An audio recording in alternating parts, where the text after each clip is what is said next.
All right, hello. I'm gonna show you how to use some of the effects within the VFX library. So if you haven't started already, make sure you grab your VFX library and you drag and drop it into your project folder, like I have already. So if you did it properly, it should be looking like this. And yeah, so now we're just gonna drag and drop it, our Comet VFX, and put it into our scene. And I'm going to go through the parameters here. All right.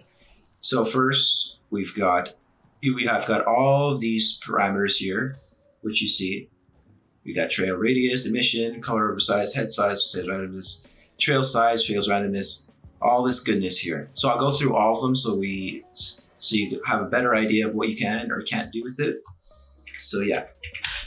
So you see the trail radius. Well, I don't know if you just want to make it weird. Maybe make it like more sporadic. But if you want to keep it condensed, you just keep it at the default it was at 0.1. And if you want to change the emission rate, so to the amount that's coming out, we would go with this. I'm going to turn that off. There you go. Let's say we want a lot. But keep in mind, this will cap out at 100 because we're messing with the CPU-based particle system. So Unity will just tell you no more. So no more than 100 because it'll just like affect performance too much, so it caps it out for you. So that's nice. But yeah, we'll keep it at 10 because it's a relatively nice number. And this is your color over life. So if you want to edit the look of your particle system and make it look, I don't know, let's say I'm feeling blue today. So let's go with a nice blue color right here. And we'll go give it another complementary color of, ooh, that's quite nice. Kind of looks spacey, so I'm gonna go with this. And if you want to mess with the head of the particle system, you would just mess with the head size here.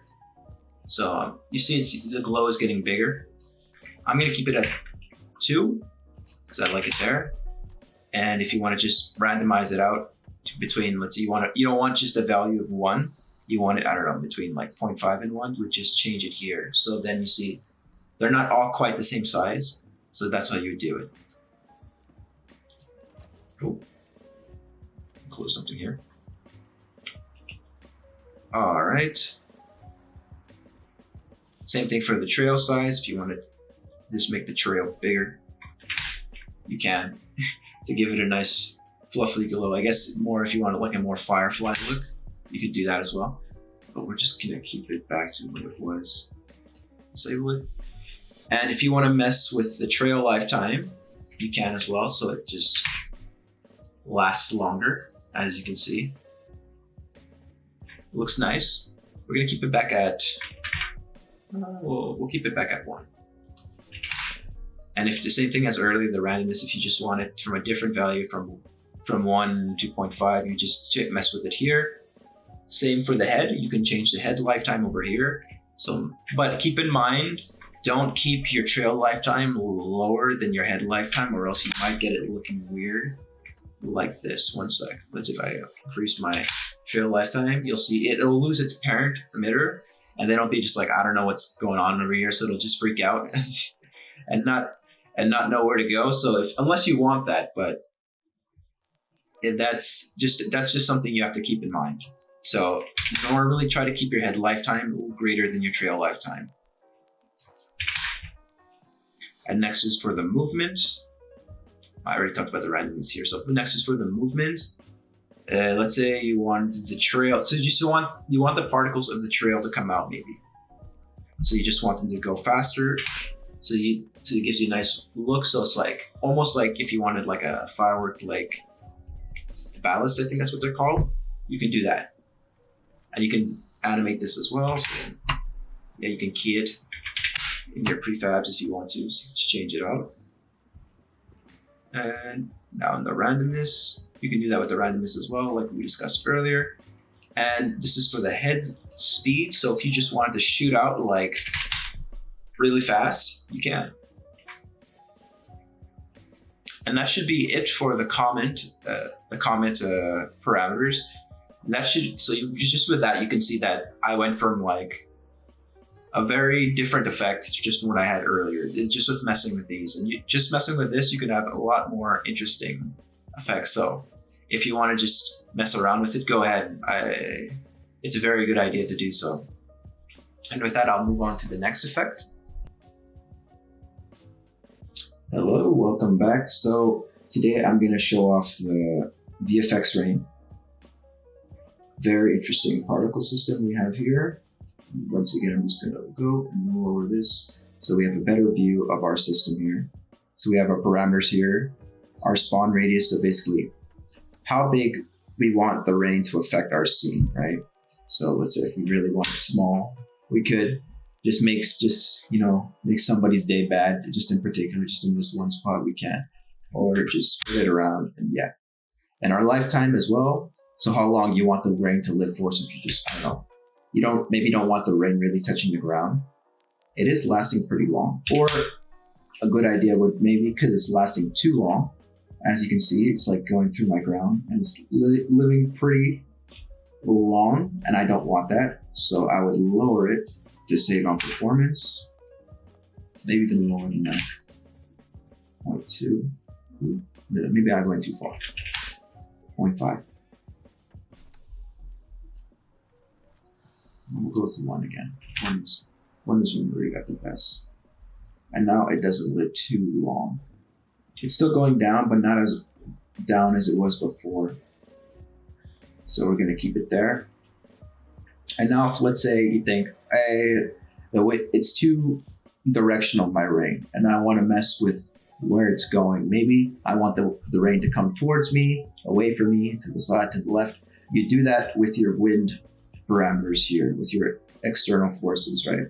And say, I really want the rain to, you really want the rain to come towards you to give that effect. Like maybe we have a POV game and we want to be going through the rain and it's coming toward us because we're going through a velocity going forward. We would do that. We would mess with the wind. And let's say we want it to be more intense, we'd add some turbulence. Maybe my force is too strong. Yeah, there you go. See, now it's going a little bit all over the place. And yeah, we could do that, but I'm gonna go back because I don't want to go too crazy. And if you wanted to just, if it was too much, let's say we can, like as you see, my rain is pretty intense right now, right? And I just increase the drag. I can just tell it, hey, chill out, man. You know?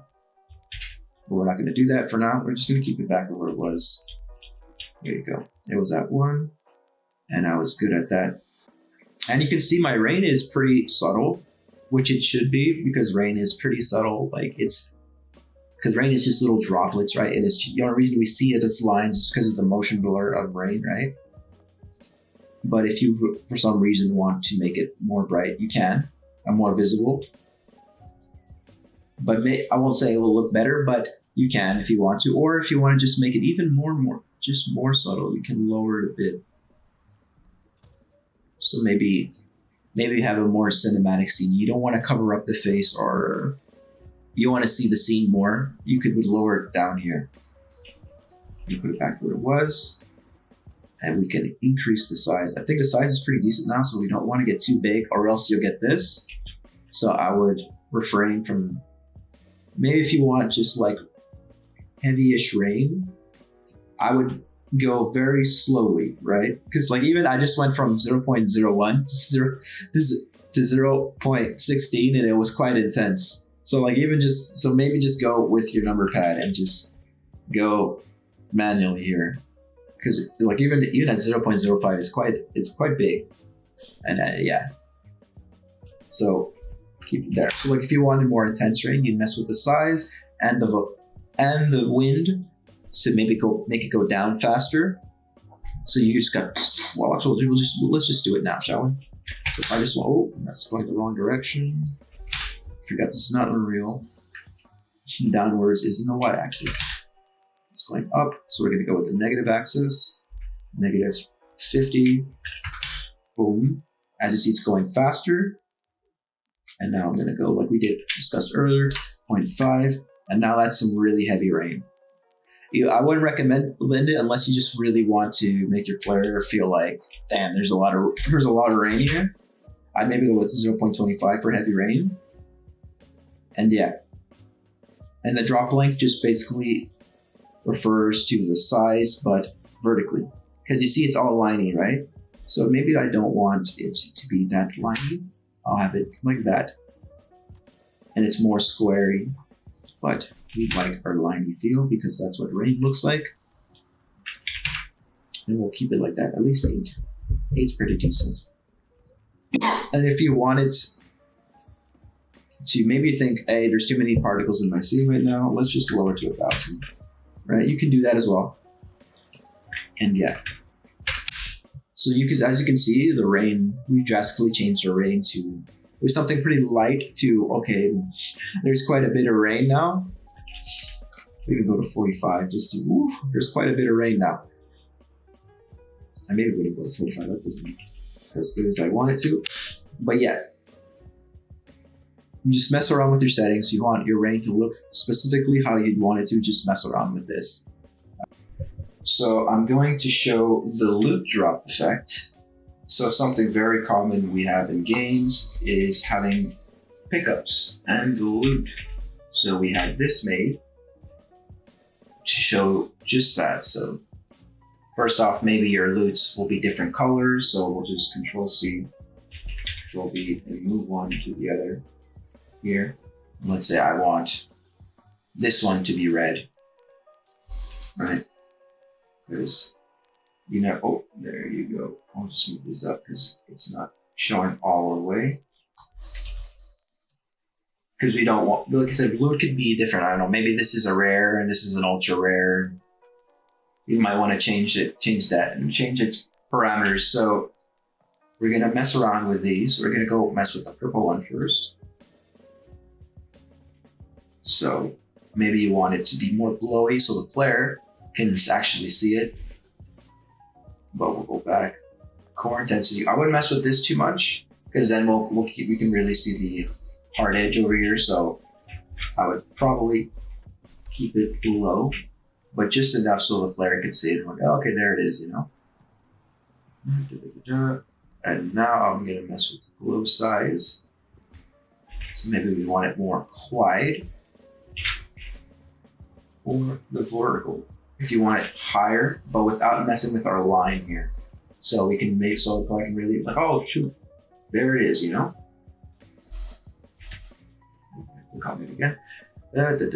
Now we can mess with the size. You can see we're making it bigger than we need to. Mess with the line intensity if we want to. Or even the line height. So maybe we don't want it to be too big. Maybe we just want the glow. We can make it smaller so we don't see it. And as you see, we have particles in here as well. And maybe we want them to be more pronounced and bigger. Yeah. So we're like, oh, there's something really nice. Maybe it'll be like some fiery thing, right? Let's see.